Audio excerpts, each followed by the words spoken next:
Très bien. Bonjour à tous, enfin bonsoir à tous. Merci, Corentin, en tout cas, pour cette invitation.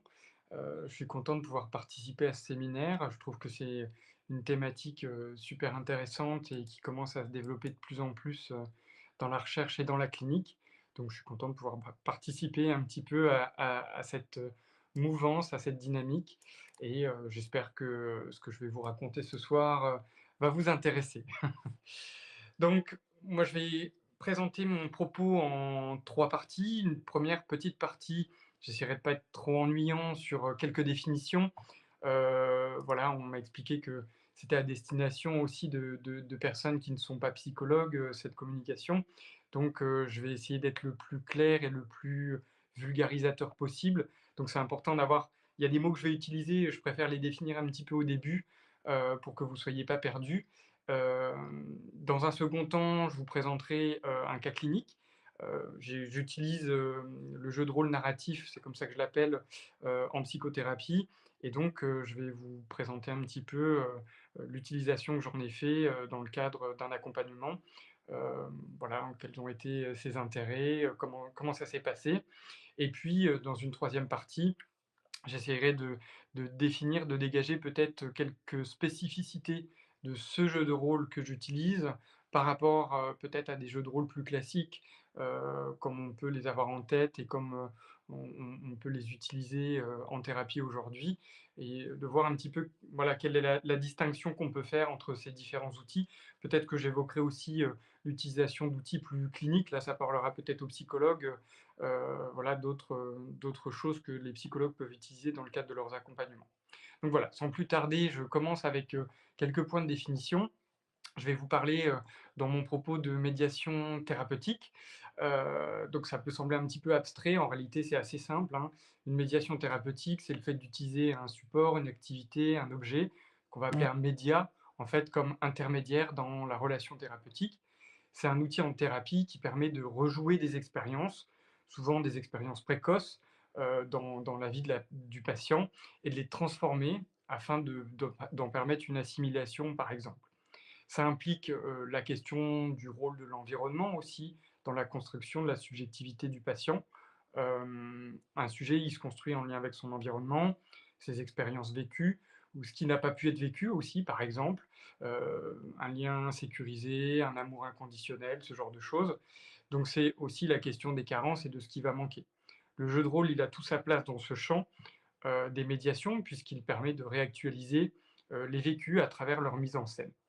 Donc il s'agit, dans le jeu de rôle, en fait, de rejouer, d'identifier, d'expérimenter autrement, de tenter de faire autrement, et de faire émerger, et de vivre de nouvelles expériences. Voilà, les médiations, ça recoupe aussi tout ce qui peut être, par exemple, la musicothérapie, l'art-thérapie, il y a des choses de ce côté-là, le travail avec des figurines, des marionnettes, voilà. Dans notre cas, on se concentre du coup sur le jeu de rôle. L'idée aussi de la médiation, c'est que ce support va permettre une certaine distance protectrice qui permet à la personne, en fait, d'exprimer des choses qu'elle pourrait peut-être pas dire autrement ou pas dire directement. On peut y mettre, ses émotions, ses peurs, ses désirs, sans avoir à dire, par exemple, «C'est moi, c'est ma vie, c'est ce que je ressens», en fait. Donc, paradoxalement, c'est précisément parce qu'il y a cette distance, en fait, que les choses peut-être plus vraies, vont pouvoir émerger et vont pouvoir s'exprimer. Un deuxième point de définition, je vais parler de Winnicott. C'est un auteur bon, qui est assez connu même par les profanes, on en entend beaucoup parler. C'est un pédiatre et psychanalyste britannique en fait, et un petit peu dans la lignée de ses travaux et de sa pensée, je pense, moi sincèrement, qu'un adulte par exemple qui est pas capable de jouer, c'est probablement un adulte qui dispose de moins de ressources, de moins de résilience possible face à l'adversité, face à la maladie, psychique, voilà, par rapport à la souffrance mentale. En effet, pour moi, je pense qu'être capable de jouer, c'est être capable de penser différemment, de rêver, de s'extraire de sa condition. C'est une créativité qui permet une transformation, et donc je pense une résilience. Et Winnicott, lui, dans ses travaux, il évoque plusieurs concepts, clés que je vais reprendre dans ma présentation. Par exemple, la question d'un espace transitionnel. Pour le dire simplement, c'est un espace qui est ni complètement dedans, donc le monde interne du patient, ni complètement dehors. C'est un entre-deux, un espace du coup souvent de jeu, Si on pense par exemple à l'enfant avec son doudou, alors là, il ne parle pas d'espace transitionnel, mais d'objets transitionnels. C'est un doudou qui appartient à l'enfant, à son monde intérieur, mais voilà, qui est ni tout à fait dedans, ni tout à fait dehors, puisqu'il appartient aussi au monde extérieur. Bon, voilà, j'essaye de le dire simplement. Je ne sais pas si je serai très clair. Si vous avez des questions, n'hésitez pas à les poser à la fin de la communication. Unicode, il distingue aussi, par exemple, dans ses travaux, le game et le play. C'est deux mots qu'on a pour dire jeu en anglais, qu'on n'a pas en français. Le game, c'est le jeu avec des règles, un cadre, une structure, des contraintes, etc. C'est plutôt structurant, rassurant, par exemple. Et le play, ça va être le jeu plutôt libre, le côté créativité, improvisation, etc. Le jeu de rôle, lui, dans sa conception et dans sa manière, d'être vécu, ce qui est intéressant, c'est qu'il combine très, très bien les 2. Il y a des règles, voilà, cette sécurité, ce cadrage et en même temps, c'est, un jeu contrairement, par exemple, à un Monopoly ou une bonne paye, j'ai envie de dire. Ça offre beaucoup de liberté, créative et donc une véritable possibilité de s'exprimer. Et c'est ce dosage-là, en fait, qui rend, je pense, particulièrement fertile, l'utilisation du jeu de rôle dans une dimension thérapeutique. Un autre point de définition, c'est, les questions de projection, de transfert et de contre-transfert. Voilà, c'est des mots que je vais utiliser. La projection, c'est un mécanisme en psychologie qu'on connaît tous, hein, en fait. Quand on projette, c'est attribuer, en fait, à quelque chose d'extérieur, un personnage, une situation, ce qui nous appartient à notre monde interne. Je peux vous donner un exemple, quand on est en colère, on peut avoir tendance à percevoir, par exemple, que l'autre est agressif. Mais il peut s'agir, en fait, de notre propre agressivité, voilà, qu'on va projeter sur l'autre et donc percevoir un peu comme un miroir. Le jeu de rôle, lui, c'est un support de projection plutôt, efficace, j'ai envie de dire, parce qu'il donne vraiment une forme, une incarnation, à ce qui va être difficile aussi à nommer et qu'on va pouvoir projeter sur ce média-là, sur, cette relation, sur ce jeu et sur ce qui va se jouer dans la relation de jeu. Les thématiques que le patient va déployer, les choix qu'il va faire, la manière dont il va les construire, les relations entre personnages, etc. Tout ça, ça dit quelque chose du monde interne du patient. Et le transfert et le contre-transfert, c'est des concepts assez centraux en thérapie d'orientation plutôt psychodynamique, psychanalytique, mais qui sont repris aussi parfois par d'autres obédiences. Le transfert, en fait, c'est, pour le dire simplement, quand le patient il projette sur le thérapeute ou sur la situation des émotions qui appartiennent à des relations passées, à des expériences passées. Et le contre-transfert, c'est ce que le thérapeute, lui, peut ressentir en retour dans leur relation par rapport au matériel transférentiel qu'apporte le patient. Euh, Encore deux points, j'espère que je ne suis pas trop long sur ces aspects définition, mais c'est deux points qui sont importants et je trouve qu'ils sont assez peu développés dans la littérature aujourd'hui sur le jeu de rôle. C'est la question de la mentalisation et de la métacognition.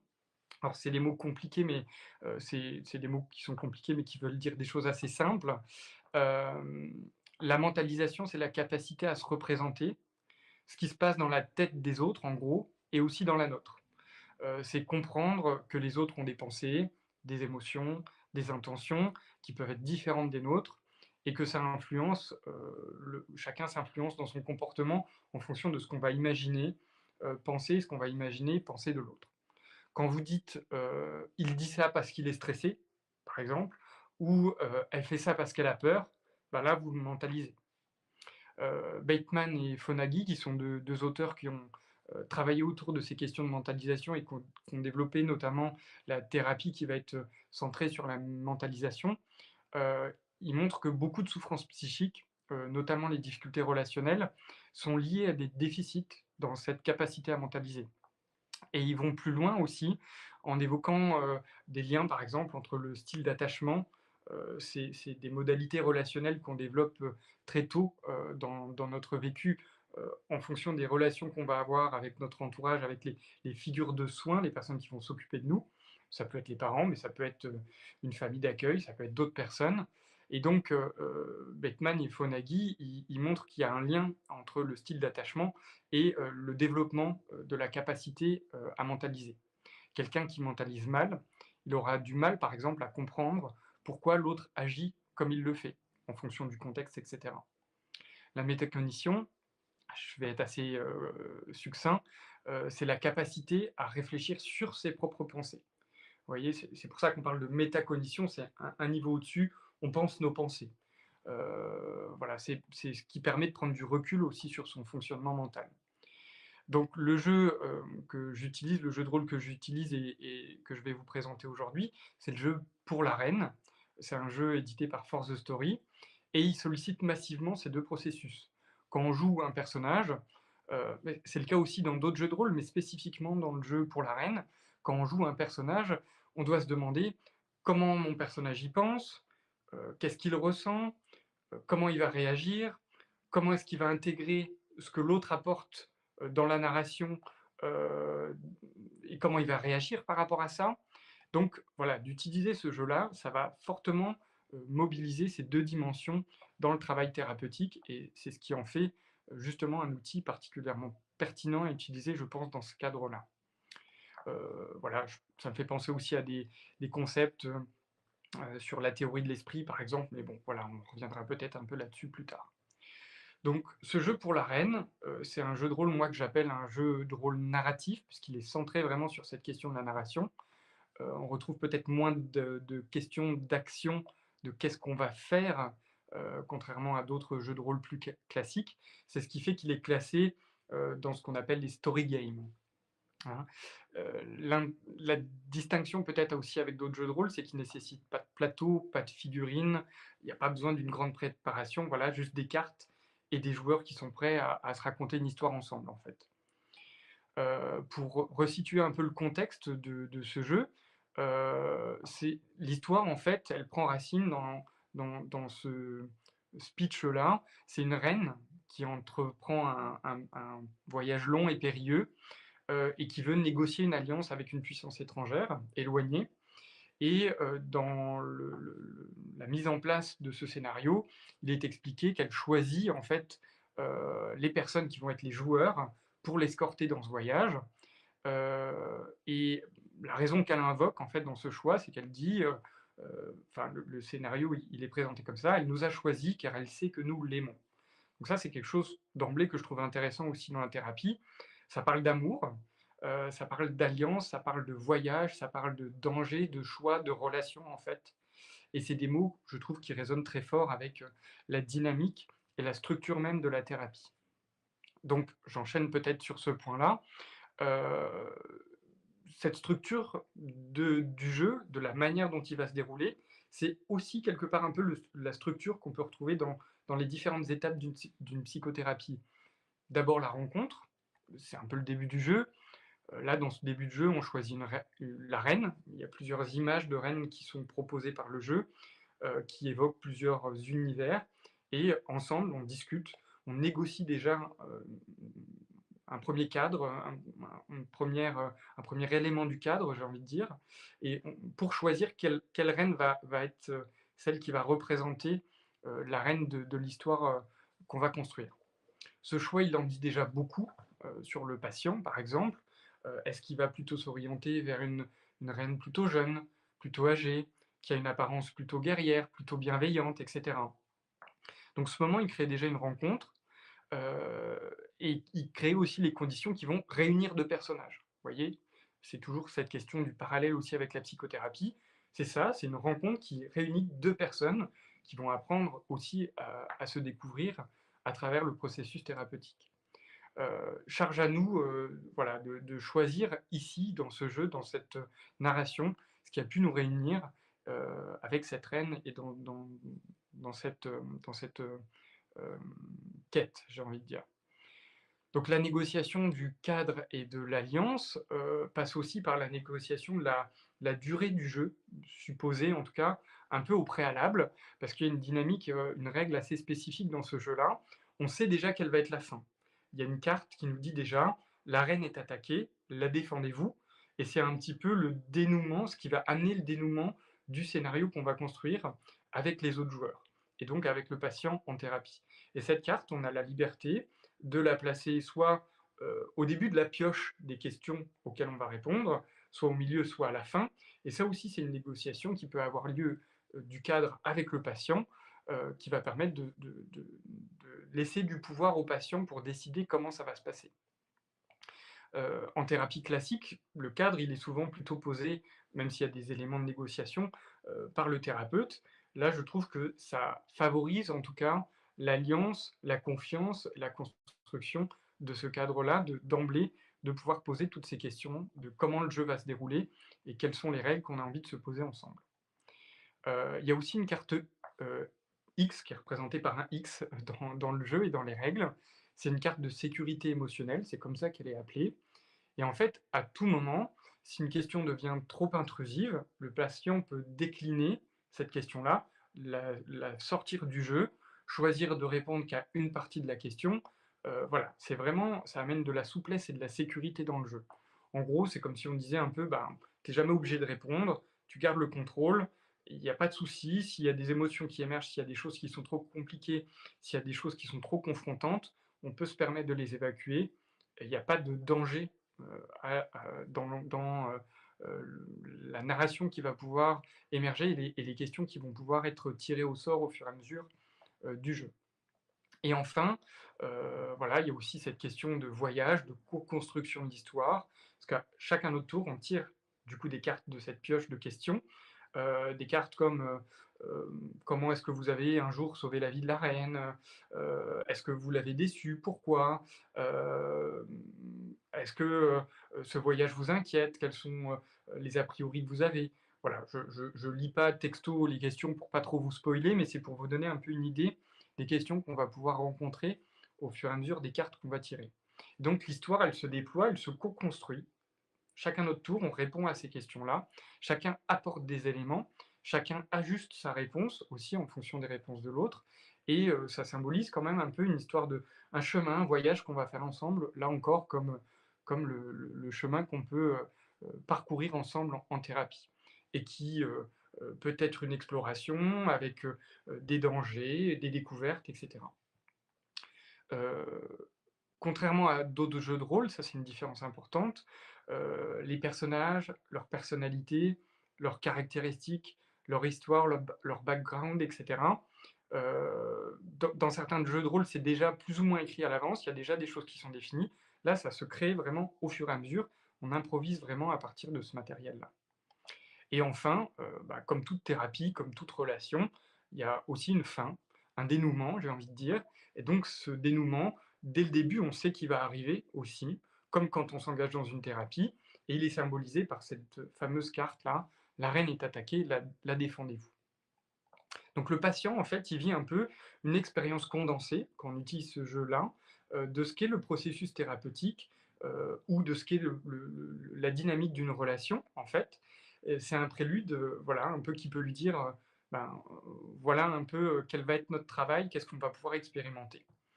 Euh, voilà pour les éléments de définition et puis pour vous donner un petit peu une image de à quoi ressemble ce jeu et ces quelques règles fondamentales. Je passe à la deuxième partie de mon propos qui est le cas clinique maintenant. Donc, pour commencer, peut-être je peux vous dire que ce patient qui me consulte, c'est un jeune adulte.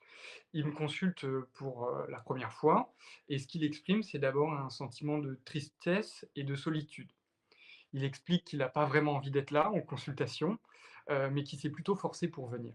Il rumine beaucoup, donc il tourne en rond dans ses pensées, souvent de manière négative, sans arriver à se sortir de ses ruminations. Il dit détester les gens, les soirées, les relations sociales, etc.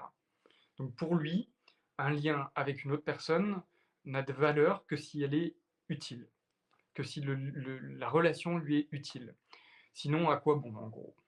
D'ailleurs, en passant, il a adoré le confinement, le Covid, vous voyez, d'être vraiment dans une dimension relationnelle différente de ce qu'on a l'habitude de vivre dans le quotidien, de ne pas être dans l'obligation d'être confronté aux autres. C'était quelque chose finalement de plutôt confortable pour lui. À ce sujet, sur la question du lien et des relations, plus tard dans la thérapie, il pourra me dire par exemple, on n'a rien à craindre si on n'a rien à perdre. Donc, je trouve que c'est un élément important aussi au niveau clinique et voilà, vous allez voir aussi comment ça peut se décliner après, dans le cadre du jeu de rôle. Il m'explique aussi, dans cette première rencontre qu'il a besoin d'être stimulé constamment pour ne pas déprimer. il me décrit avec une certaine distance, un dialogue interne, assez frappant. Il y a une partie de lui qui lui crie de se réveiller, par exemple, et voilà, une autre partie qui peut exprimer qu'il a envie de rien, voire, parfois il s'interroge sur, l'intérêt de vivre, tout simplement. Et moi, quand je l'interroge du coup sur, en dehors de tout ça, qu'est-ce qui peut l'animer? Qu'est-ce qui peut être digne d'intérêt pour lui? C'est là qu'il me parle en fait du jeu de rôle. Il me dit: «Je fais du jeu de rôle, voilà, avec des amis». Il parle pas d'amis, c'est moi qui ma langue qui va peut-être un peu vite. En tout cas, à distance, avec d'autres personnes, il fait du jeu de rôle et c'est une activité qu'il nomme, en tout cas, avec quelque chose qui ressemble un peu à de l'enthousiasme. Il en parle avec une petite étincelle par rapport à tous les autres sujets qu'il a abordés au cours de la première séance et donc, si on veut raviver, une flamme, quelque part, quoi de mieux qu'une étincelle? Donc voilà, je pense qu'il faut s'appuyer là-dessus, quand, le patient apporte ce genre de choses et là, je me suis dit: «Ben, je peux pas faire l'économie de proposer peut-être cet outil-là, dans la thérapie». Donc la première chose que me dit le patient, c'est qu'il veut pas être là. Donc pour moi, ma première priorité, avant même de penser à quoi que ce soit d'autre, c'était de lui donner une raison de revenir aussi, de créer une accroche, un intérêt, quelque chose qui va le relier à cet espace thérapeutique. Heu et puis il y avait aussi un élément peut-être un peu plus fondamental, l'entretien clinique classique, le face à face, les questions, l'exploration de l'histoire personnelle et cetera.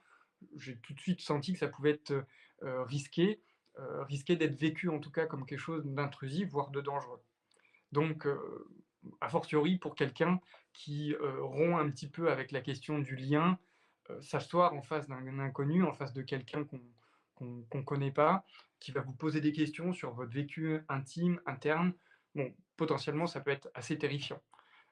Donc d'où l'intérêt d'utiliser, un média justement, d'utiliser un outil, d'utiliser quelque chose qui va rendre cette rencontre, peut-être un peu plus ludique, la décaler et lui permettre d'exister autrement, sans que ce soit menaçant pour le patient. Donc le jeu de rôle, lui, il offre quelque chose de précieux, dans ce sens-là. Il met un objet entre nous, une histoire, des personnages, des cartes.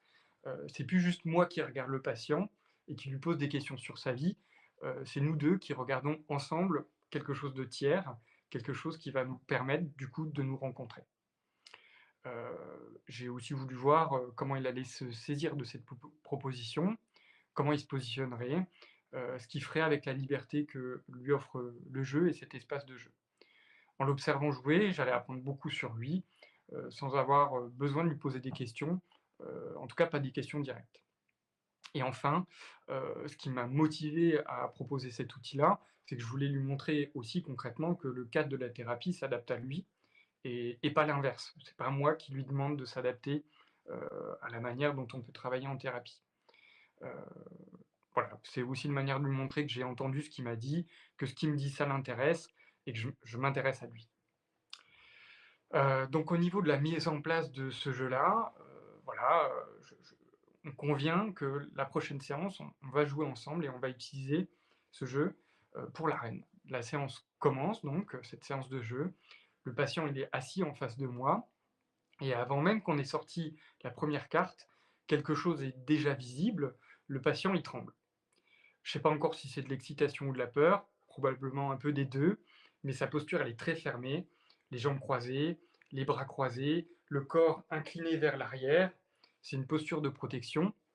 En tout cas, le corps en thérapie, il est une source d'information très précieuse, le non-verbal, le corporel et cetera et donc pour moi, cette fermeture physique, c'est aussi une fermeture relationnelle. Mais le jeu de rôle finalement, en tout cas ce jeu-là, particulièrement, il oblige aussi à manipuler des cartes. Même si c'est pas grand-chose, même si c'est tiré chacun son tour. Donc ça oblige à se pencher en avant et cetera. Donc de manière assez spontanée, moi, avant de commencer le jeu, j'approche la table basse là qui nous sépare, je me rapproche aussi avec mon fauteuil du patient. Donc, c'est pas anodin, déjà c'est pour le côté pratique technique, voilà, sinon c'est un peu difficile quand on est à distance de piocher des cartes, mais c'est aussi quelque chose qui est pensé un peu comme une technique qu'on peut retrouver par exemple dans d'autres prises en charge, hypnose, EMDR et cetera. Il y a un côté un petit peu ritualisé, c'est une manière de faire passer un message par le corps. C'est ce qu'on peut appeler en psychologie, et en sciences sociales la proxémie. C'est le rapport, la position de mon corps et du corps de l'autre et la manière dont ça va, heu, impacter la relation, la manière dont on va se sentir à l'aise ou pas dans la relation et cetera. Donc pour moi, c'est une première communication non verbale qui aide à mettre en place, un setting, on peut appeler ça comme ça, une mise en place en fait d'une situation spécifique. C'est une manière d'envoyer un message au patient, un signal, de lui dire: «Bon, là, il va se passer quelque chose de différent. Là, voilà, on est en train de s'engager dans un espace transitionnel, justement, un espace qui va être différent». Donc ce signal-là, pour moi, il est déjà important. Il conditionne la manière dont le patient va pouvoir peut-être recevoir les choses, et ça montre aussi à travers mon positionnement dans l'espace, l'engagement que je m'apprête, à mettre en œuvre dans la relation thérapeutique. Donc j'utilise le jeu, voilà, pour la reine, comme je vous l'ai dit et comme je l'ai évoqué aussi tout à l'heure, l'avantage c'est que, il se joue de manière très spontanée et très rapide, il y a pas besoin de grande préparation. C'est pas un jeu qui demande de bien connaître les règles, parce qu'elles sont déjà sous forme de cartes en fait, qu'on va tirer au fur et à mesure. Il y en a que quelques-unes, c'est très rapide, c'est des phrases très courtes et accessibles et compréhensibles très facilement. Heu, voilà, donc déjà dans ce format-là, dans le design du jeu, ça montre une certaine intelligence dans la conception du jeu, je trouve, qui le rend particulièrement adapté à la psychothérapie, parce qu'on soit novice, pas novice et cetera, on peut l'utiliser et voilà, le game et le play sont déjà mélangés entre eux, là, dans le format même du jeu. Donc comme je l'ai dit, l'univers, il est plutôt médiéval fantastique, puisqu'il s'agit d'une reine a priori, mais voilà, les illustrations permettent au patient, de projeter justement ce qu'il a envie de projeter comme univers et comme monde interne dans le jeu et dans la narration qu'il va, en donner. Donc on choisit d'abord une reine, 1er point de négociation, hem et voilà, moi je me garde de commenter en tout cas et d'interpréter ce qui va se passer dans le jeu et dans les choix, que va pouvoir faire le patient. On négocie cette fameuse carte finale, où est-ce qu'on la place. On se met d'accord pour la placer plutôt au milieu du paquet, pour qu'on ait le temps d'élaborer les choses, que ce soit ni trop rapide ni trop court. Donc voilà, on commence déjà à négocier ces choses-là. Et ensuite, voilà, on entre progressivement dans le jeu, on commence à lire les règles, et on commence à tirer les cartes questions au fur et à mesure. Au fur et à mesure qu'on tire ces cartes, en tout cas au début peut-être plutôt, les réponses du patient sont plutôt brèves. Il tâte le terrain, je vois qu'il observe, qu'il me regarde aussi, qu'il regarde mes réactions. Ça, c'est quelque chose de très important. Et au fur et à mesure, les réponses deviennent de plus en plus longues, de plus en plus élaborées. Là où au départ, elles étaient plutôt courtes. Chacun se plonge dans son rôle, donc assez rapidement, on joue, mais il y a quelque chose d'assez sérieux, hein, dans le jeu. Et puis très vite, moi, il y a quelque chose qui m'impressionne, c'est, qu'il rentre dans son personnage avec une aisance assez remarquable. On sent qu'il incarne le personnage et bon, là, on sent plutôt l'expérience du joueur de jeu de rôle, hein. On voit qu'en tout cas, il y a pas trop de barrières, pas trop d'hésitation, à part au début. C'est comme si ce rôle était plutôt familier pour lui, plutôt confortable et du coup plutôt protecteur. C'est un espace où il peut être, spontané, sans trop craindre le jugement a priori. Et donc ça distingue déjà, dès les premiers temps de ce jeu-là, la dynamique de la première séance où je l'ai rencontré, où, le discours pouvait être beaucoup plus saccadé, avec une précaution, une fermeture relationnelle beaucoup plus importante. Donc moi, dans l'histoire, je campe d'abord un personnage, plutôt sérieux et rapidement, j'ajoute, quelques petites touches d'humour aussi à mes réponses. Je vois que mon patient se détend, je vois un sourire, presque parfois un petit rire. Voilà, c'est aussi envoyer le message que c'est OK dans cet espace-là d'être peut-être un peu plus léger et lui aussi finit par intégrer un peu d'humour aussi dans ses réponses. Peut-être en réaction au fait que, moi-même j'ai apporté ça. Donc la communication qui était auparavant, plutôt retenue, plutôt rigide, elle se fluidifie, elle devient plus spontanée. Il y a aussi, des moments de gêne, quand une question touche à quelque chose de plus intime, par exemple. la question du lien d'amour avec la reine, qui peut être interrogée à travers quelques questions, par exemple. Mais l'histoire, elle reste quand même sérieuse, et le récit se construit avec une forte cohérence interne. C'est-à-dire qu'il intègre ce que je propose dans mes réponses, et ça conserve une logique, en fait, entre ce que moi j'apporte et ce que le patient apporte. Et ça aussi, c'est un élément que je trouve intéressant, voire même cliniquement, dans l'utilisation du jeu de rôle, c'est quelque chose qui peut en faire un élément diagnostique, ou d'exploration diagnostique assez intéressant, de voir comment le discours, la narration du patient peut garder ou pas une cohérence. Au fur et à mesure, et s'il y a une rupture de cohérence aussi dans le discours du patient, à quel moment ça arrive? Est-ce que c'est par rapport à un matériel, une thématique spécifique, un matériel clinique spécifique? Est-ce que c'est quand il parle de relations avec la relation du personnage avec sa famille? Est-ce que c'est quand il parle de son passé? Est-ce que, vous voyez, s'il y a une rupture, s'il y a des émotions qui émergent, c'est aussi intéressant de voir à quel moment ça peut émerger. Donc on incarne chacun un homme dans cette histoire qui accompagne la reine. Au début, notre relation est plutôt neutre, et au cours du jeu, la question se pose de la construction et de la description de notre lien aussi, heu, entre nous et le lien qu'on peut avoir avec la reine. Quel type de relation? Est-ce qu'on est dans le même camp? Est-ce qu'on sert les mêmes intérêts? Et cetera. Donc il y a progressivement quelque chose qui se construit comme ça, comme si on partait chacun d'un point, et que voilà, comme en cercle concentrique, les positions un petit peu s'élargissent et se recouvrent chacun notre tour au fur et à mesure des questions. Vous voyez, ça donne un peu l'impression d'un tissage comme ça, une trame narrative, c'est comme ça qu'on l'appelle d'ailleurs, qui s'épaissit au fur et à mesure, voilà, comme des cercles qui se superposent au fur et à mesure et qui sont concentriques. Donc il y a un véritable tissage relationnel qui s'opère déjà pour un patient qui se dit être en difficulté dans le lien. Je trouve ça particulièrement intéressant. Donc voilà un peu comment ça fonctionne. On peut poser aussi des questions au fur et à mesure des petites questions qu'on pioche. Il y a la question qui est sur la carte, mais on peut interpeller l'autre, lui demander de commenter, lui demander de donner son avis. On peut interagir et élaborer ensemble autour des questions, mais c'est la personne qui a tiré la question qui tranche et qui décide qu'est-ce qui va être retenu peut-être de ces échanges-là et de cette discussion-là. Donc ça implique une implication de chacun déjà, et une attention réelle à ce que peut dire l'autre. Voilà, ça donne encore une valeur hautement relationnelle à ce jeu. Et quand on se rapproche de la fin, voilà, quand on se rapproche de la fameuse carte finale, la position de chacun devient de plus en plus précise, mais même malgré tout ça, face à cette carte finale, tout peut basculer, et c'est ça qui est intéressant aussi. Le libre arbitre, il reste ce qui détermine le positionnement de chacun.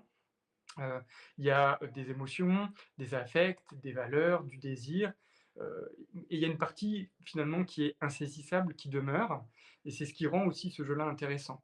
Cette liberté, cette possibilité d'autodétermination qui jusqu'à la fin, voilà, on peut finir sur un coup d'inversion comme ça, une décision qui peut paraître, heu, assez spectaculaire, vous voyez? Comme un peu un coup de Trafalgar comme ça. Donc voilà, il y a vraiment une liberté très, très forte dans ce jeu-là, malgré les questions. Donc pour moi, c'est un peu ça, jouer aussi, hein, c'est ce processus qui permet un certain abandon, voilà, au sens, unicotien, voilà, cet espace transitionnel là qui va permettre la créativité, le game, le play, et cetera, et cette liberté. Heu, Au fil des questions, il y a quelque chose qui se construit entre nos 2 personnages, nos histoires, nos positions, nos loyautés, ça se précise, et chacun adapte ses réponses à l'autre. On en tient compte, on construit ensemble cette narration, cohérente. Et comme je le disais tout à l'heure, il faut que chacun prête attention à l'autre, et on voit tout de suite, hein, quand il y a des incohérences.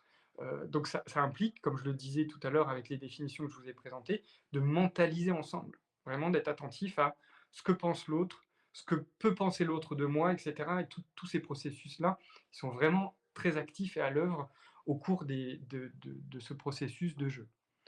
Il y a aussi une ambivalence qui émerge, qu'on peut observer par exemple chez le patient, des points d'agressivité, des suspens, des non-dits, des secrets. Le patient, il utilise tout ça assez subtilement, parfois peut-être pour garder un certain contrôle sur ce qui se passe. Donc tout ça, c'est des éléments cliniques aussi très riches qui nous disent beaucoup sur le fonctionnement du patient, et sur ce qui est important pour lui. Donc moi, je cherche à être attentif aussi à ça au fur et à mesure de la séance, à voir ce qui se déploie de la part du patient. Je lui laisse cette liberté et je me soumets évidemment moi aussi aux questions. Je joue au même jeu que lui et c'est ça qui est important, c'est que je ne me positionne pas dans une posture supérieure, inférieure ou quoi que ce soit. Il y a pas de maître du jeu, il y a pas de hiérarchie, il y a une véritable horizontalité là, dans la manière d'aborder ce jeu. Cette décision de jouer vraiment, je pense aussi, c'est ce qui permet, ce qui crée la permission, pour que le patient aussi, lui, s'autorise à investir cet espace-là. On construit ensemble et on se fait confiance finalement dans cet espace. Heu, Maintenant, voilà, on peut se poser la question: «Est-ce que c'est simple à faire?» Je dirais plutôt non, parce qu'il faut être à la fois spontané, il faut, que j'invente mon personnage, que je réagisse, plus naturellement et en même temps, je dois rester prêt à m'adapter avec souplesse à ce qu'apporte le patient. C'est un équilibre qui est quand même pas simple. Puis il y a toutes les questions de contre-transfert, comme je l'expliquais tout à l'heure dans mes définitions. Il y a les mouvements transférentiels du patient, il y a ce que je vais ressentir, ce que je vais recevoir, la manière dont j'aurai envie de réagir. Il faut que je sois attentif à tout ça, pour, essayer d'avoir, des réactions à la fois spontanées, mais à la fois adaptées. Donc c'est un maniement assez subtil et pour moi, c'est pas du tout un protocole qu'on va pouvoir appliquer comme ça, de manière rigide ou de manière répétée. Ça ressemblerait peut-être presque plus à une, je sais pas, une forme de danse relationnelle là, comme ça, qu'on serait un peu à improviser ensemble. Donc voilà, dans ce jeu inaugural que j'aurais fait avec le patient, il y a des thématiques qui émergent, la question du rapport aux autres, de la famille, du roman familial, du rapport à soi-même, à son monde interne, les angoisses qui en découlent et cetera. Et c'est que 20 séances plus tard, en fait, qu'on pourra parler directement de toutes ces thématiques-là, probablement quand le patient il se sera, senti suffisamment sécurisé. C'est un moment charnière, ces séances-là, cette séance 20 séances plus tard de la thérapie. Voilà, et pour moi, je pense que le jeu, il a permis aussi à tous ces enjeux de s'exprimer, de se déployer, parce que le cadre du jeu, permet assez de sécurité aussi pour manipuler ces contenus, sans que ce soit débordant pour le patient, émotionnellement, par exemple. Donc il y a vraiment une question de respect mutuel dans ce jeu, et la manière dont on s'écoute, dont on accepte aussi ou pas le scénario de l'autre. Ça, c'est vraiment important pour créer une atmosphère sans jugement. Les regards aussi, qui au début étaient plutôt fuyants, peuvent s'échanger au fur et à mesure du jeu. C'est dans ce cadre, ce respect mutuel, que peuvent, émerger des projections profondes. Bon, voilà, ce jeu s'élabore et peut-être pour vous dire un mot de la fin du jeu, le patient il finit par trahir la reine à la fin. En tout cas, c'est le mot qu'il utilise. Voilà, et puis il remet ça dans le contexte de l'histoire de son personnage. Il y a vraiment quelque chose qui le pousse à agir de la sorte. Et au passage, euh, voilà, pour les raisons aussi qui ont été développées dans l'histoire de mon propre personnage, je décide de m'interposer et il fait le choix de m'oxyre au passage pour atteindre son objectif. Donc voilà, sur la question du lien, de la relation, je trouve que ça permet aussi de s'autoriser à projeter des situations que peut-être on pourrait, il serait difficile d'élaborer sur cette situation en dehors d'une situation de jeu ou de jeu de rôle, par exemple. Sur les pulsionalités d'agressivité, par exemple, qu'on peut avoir. Voilà, est-ce que la fin justifie les moyens? Toutes ces questions morales internes, par exemple, qu'on peut se poser parfois. Je vois que le temps passe vite, je vais essayer de ne pas être trop long.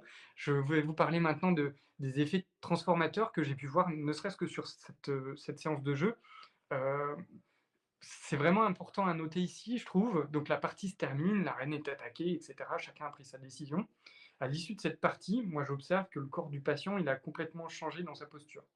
Les jambes sont décroisées, les bras sont ouverts, le regard est direct, la respiration elle est plus lente, les tremblements ont cessé.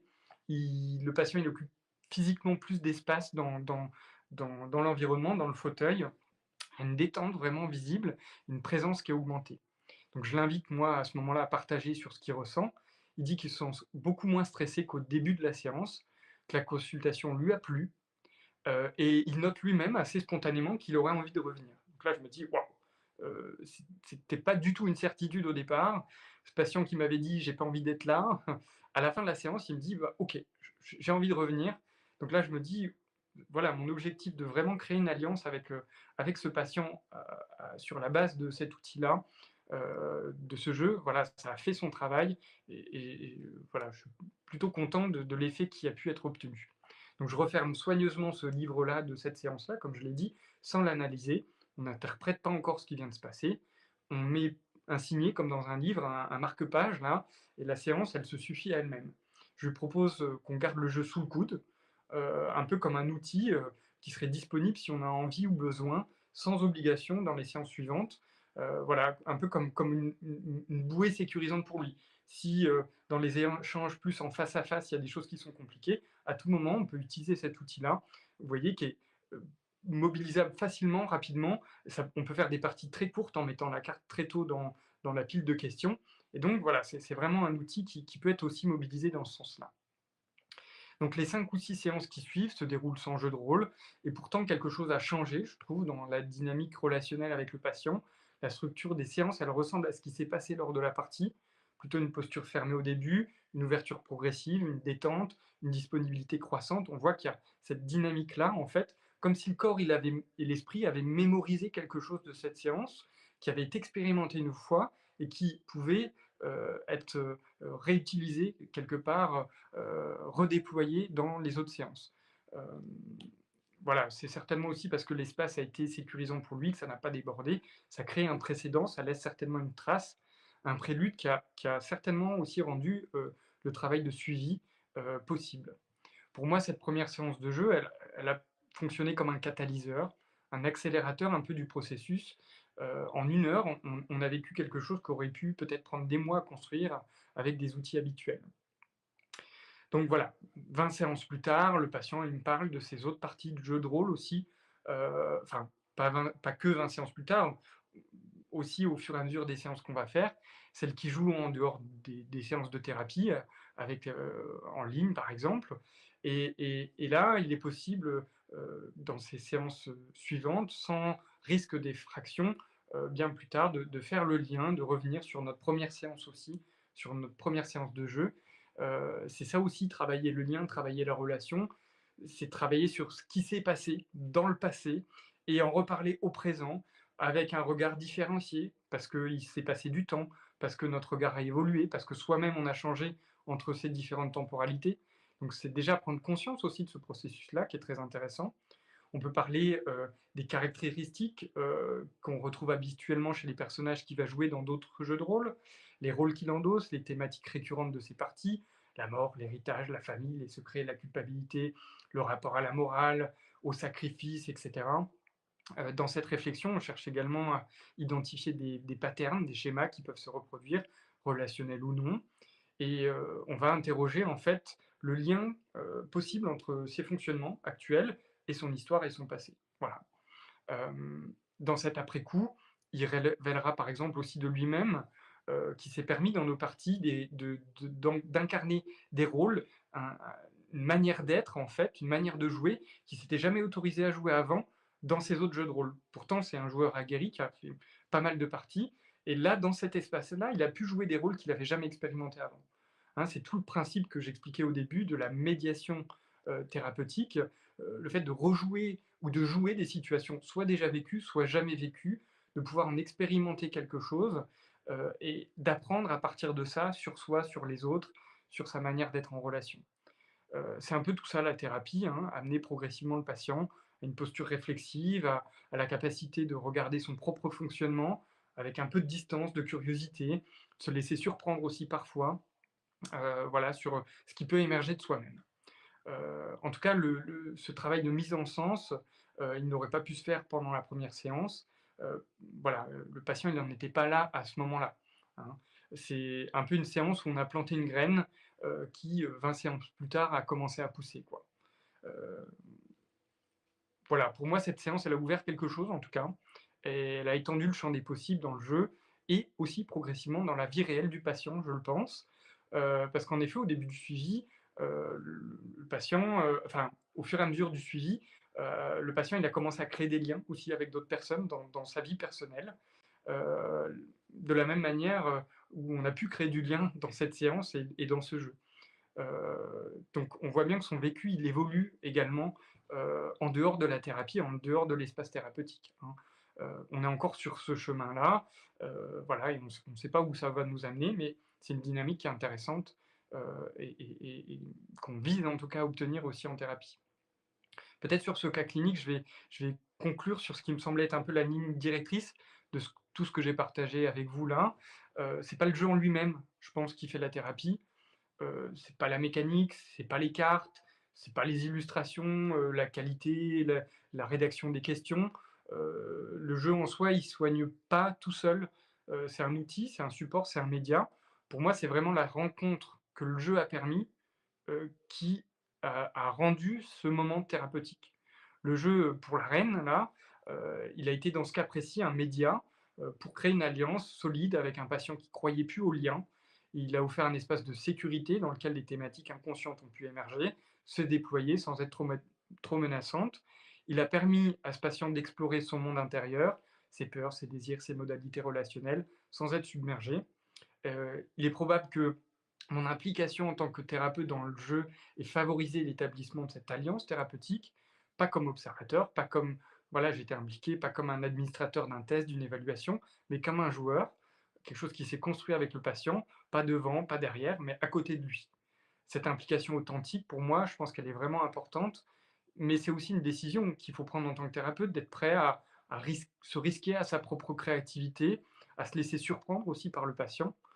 Mais je pense que de s'impliquer, c'est ce qui permet au patient aussi d'établir le lien et d'établir une rencontre et une confiance. Il y a évidemment des précautions pour moi qui s'imposent avant d'utiliser ce jeu-là en thérapie. Donc, comme je le disais, c'est un dispositif, je pense qu'on ne peut pas répliquer et utiliser comme ça de manière répétée, universelle avec tous les patients. Il faut que le patient, ça lui parle. Il faut que l'univers proposé qui se construit lui parle. Et il faut s'interroger aussi sur des contre-indications. Il y a quand même un risque d'effraction quand même pour les patients qui sont plus fragiles. Il ne faut pas avoir la tentation en tant que psychologue d'utiliser ce jeu-là pour obtenir quelque chose du patient, de son intimité, de ce qui est en lui. Il faut vraiment qu'il se sente libre ou pas d'exposer ces choses-là et de projeter ces choses-là. Ça, c'est hyper important. Donc pour moi, ça nécessite pour le psychologue d'avoir une attention particulière justement à ses propres mouvements contre-transférentiels, s'investir peut-être dans une supervision extérieure, d'avoir fait un travail thérapeutique personnel. C'est pas du tout un protocole qu'on peut appliquer comme ça n'importe comment. Mais quand les conditions sont réunies, quand le patient est prêt, quand le thérapeute est prêt, que le cadre le permet, le jeu de rôle narratif pour moi peut devenir quelque chose d'assez extraordinaire, un espace où le game et le play coexistent, où le fictif et le réel se mêlent, où la mentalisation elle est mobilisée, où la rencontre devient possible. Et c'est finalement ce qu'on cherche souvent dans l'approche thérapeutique, créer les conditions d'une rencontre authentique, sécurisée, créative, qui permettra au patient d'aller à la rencontre de lui-même, de ses propres ressources et peut-être de trouver une voie vers un nouvel équilibre. Voilà pour ce qui est de ce cas clinique. Je vois que le temps a beaucoup passé. Est-ce que je peux me permettre de prendre 5 minutes peut-être pour passer en revue à la volée peut-être un petit peu des spécificités, comme je le disais tout à l'heure, par rapport à d'autres jeux de rôle?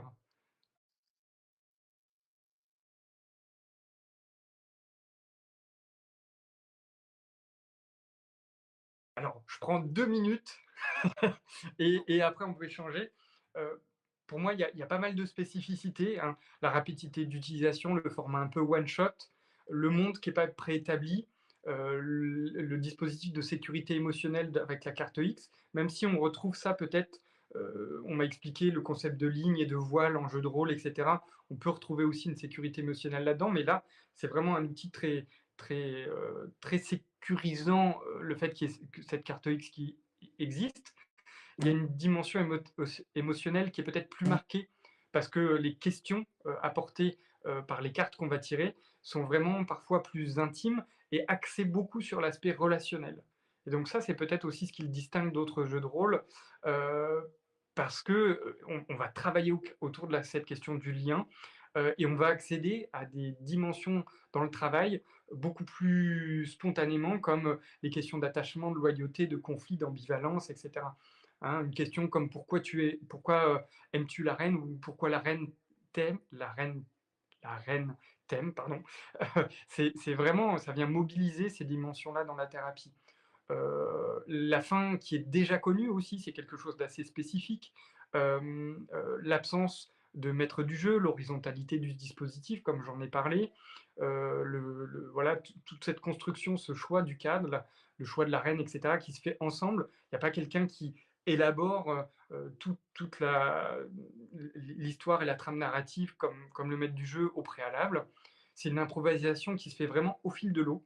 On ne réfléchit pas avant à bah tiens, je vais créer un personnage qui va être charismatique, qui va être ceci, qui va être cela. On est vraiment obligé d'improviser au fur et à mesure, de construire au fur et à mesure, avec des questions qui sont un petit peu aléatoires.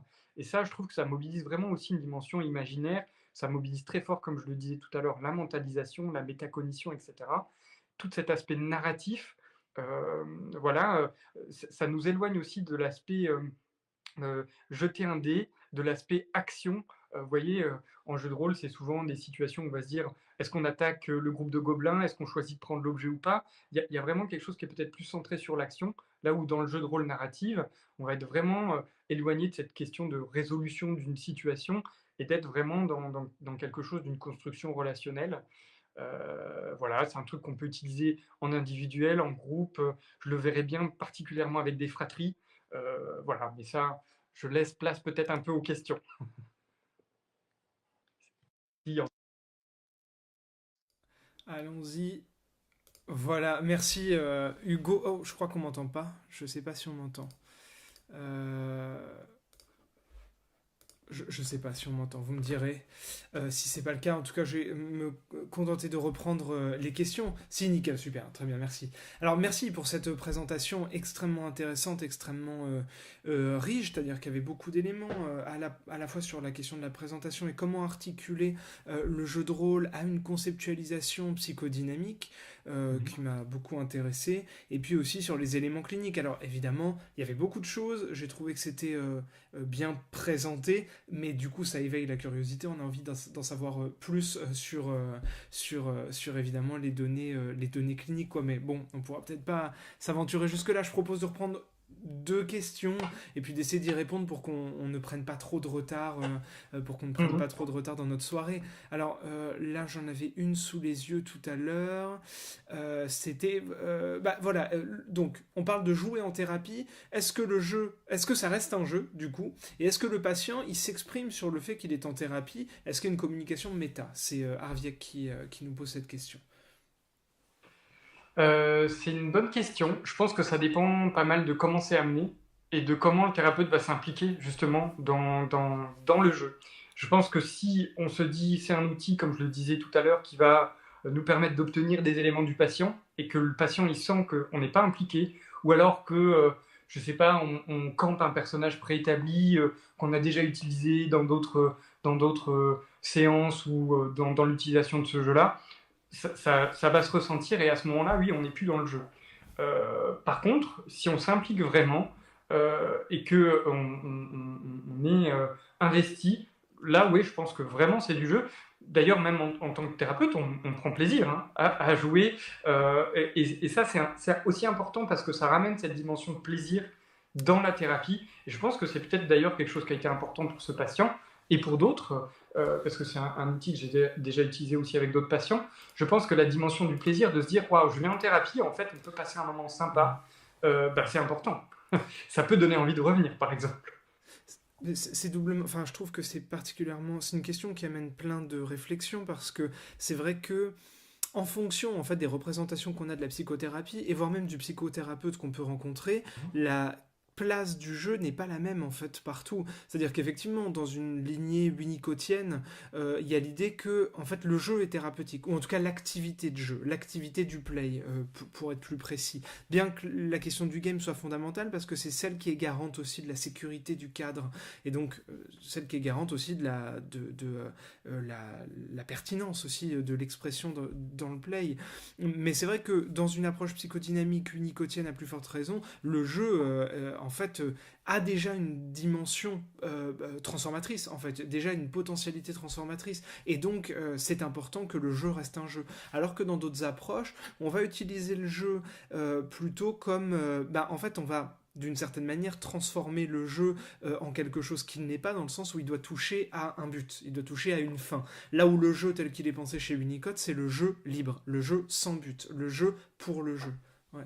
Exactement. Ça me parle beaucoup. Peut-être qu'il y a des personnes d'entre vous qui ont déjà, je sais pas, ceux qui travaillent dans le social ou même en dehors, des fois qu'on fait des séances de team building, vous savez, ce genre de trucs là, ou des séances de régulation d'équipe ou des trucs comme ça, des fois, l'intervenant, il peut arriver, même quand il n'est pas psychologue, c'est assez démocratisé avec des jeux, avec un Dixit, un truc comme ça.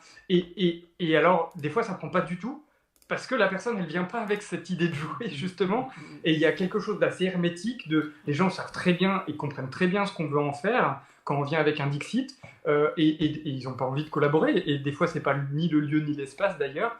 Donc je te rejoins tout à fait, la dimension du jeu, elle est hyper importante, et donc il faut être prêt en tant que thérapeute à jouer. Autant ça peut être assez spontané parfois dans le travail thérapeutique avec les enfants, parce qu'on a l'habitude, les Playmobil, ce genre de trucs, autant avec l'adulte, beaucoup moins, et les patients eux-mêmes peuvent avoir cette représentation de quelque chose d'infantilisant, etc. Donc le jeu de rôle, et ce jeu-là en particulier, je trouve, parce que, vous voyez, je disais tout à l'heure, il pose des questions qui peuvent tout de suite aller dans l'intime, mais à la fois avec ce côté tiers, médiation du jeu, et donc il pose quelque chose de sérieux tout de suite. Quand il dit, dès l'introduction, la reine nous a choisis parce qu'elle sait que nous l'aimons, ben, ouais, en tant qu'enfant, on peut jouer à l'amoureuse, à l'amoureux, à la reine, au roi, mais là, on sent qu'il y a un truc sérieux qui se pose aussi. Donc c'est du game, mais un serious game quand même. Enfin, il y a quelque chose de très adulte et de pas du tout infantilisant, je trouve, dans l'utilisation de ce média. Mais c'est bon, j'enchaînerai sur une autre question qui sera la dernière, mais je pose là cette réflexion autour de... Là, c'est vrai qu'elle a éveillé une question chez moi, là, de réentendre la formulation de base là, du pour la reine, à laquelle j'avais jamais prêté attention comme ça, c'est elle nous a choisi parce qu'elle sait que nous l'aimons. Du coup, ça ouvre aussi la question de quelles sont les représentations de la relation chez le patient, quoi. C'est-à-dire, qu'est-ce qu'il se représente de ce savoir que l'on aime, que l'on aime l'autre. C'est-à-dire, bah, qu'est-ce qu'il veut en faire? Est-ce que c'est une perspective utilitariste? Est-ce que c'est parce qu'il y a une affection réciproque? Enfin, c'est vrai que ça pose toutes ces questions-là, et ça permettrait d'explorer toutes ces questions-là. Bon, la question là que je voulais te relayer, parce que je la trouve intéressante, et puis c'est intéressant d'avoir ton avis là-dessus, c'est donc... alors, la question c'est, le jeu de rôle ne serait donc pas suggéré pour les personnes aphantasiques? Est-ce que... Enfin, alors, il me semble que les personnes aphantasiques sont les personnes qui n'ont pas de représentation interne qui serait imagée, si je dis pas de bêtises. Si je dis une bêtise, corrigez-moi dans le chat, et on reprendra avec la bonne définition. Mais voilà, donc qu'est-ce que tu penses de l'utilisation du JDR dans ce contexte-là? C'est une question pas simple. Oui. Je crois pas déjà avoir rencontré des patients dans ce cas-là, donc ça va être très hypothétique ce que je vais pouvoir répondre. Je pense qu'il faut s'autoriser, quand on propose le jeu de rôle avec un patient qui présenterait cette spécificité-là, à construire justement quelque chose qui va pouvoir fonctionner avec ce patient-là. C'est compliqué à répondre parce que je pense qu'il y a différents mécanismes qui peuvent être sous-jacents à cette problématique de la fantaisie. Et donc, je pense aussi ça dépend. C'est difficile d'apporter une réponse parce que ça dépend ce qui a été altéré ou ce qui est altéré chez le patient.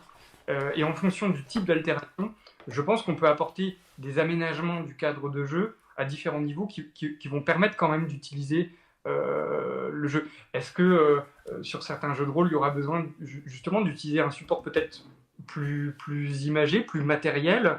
Est-ce que peut-être pour certains, un matériau voilà, plus narratif risque d'être plus compliqué? En tout cas, c'est des questions qui, je pense, doivent pouvoir se poser du côté du thérapeute avant d'utiliser ces outils-là.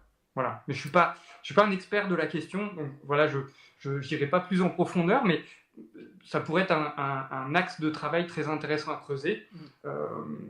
Voilà, ça pourrait être vraiment un axe de travail intéressant. Ouais. Eh bien, je te remercie. En tout cas, si toutes ces questions, enfin voilà, si ta communication a éveillé des questions, ou s'il y a un certain nombre de questions qu'on n'a pas pu balayer ce soir, n'hésitez pas à en échanger sur le Discord du réseau, si jamais, ou par différents moyens. Si est-ce qu'il y a une adresse mail ou quelque chose que tu voudrais transmettre ou que tu pourrais transmettre ou...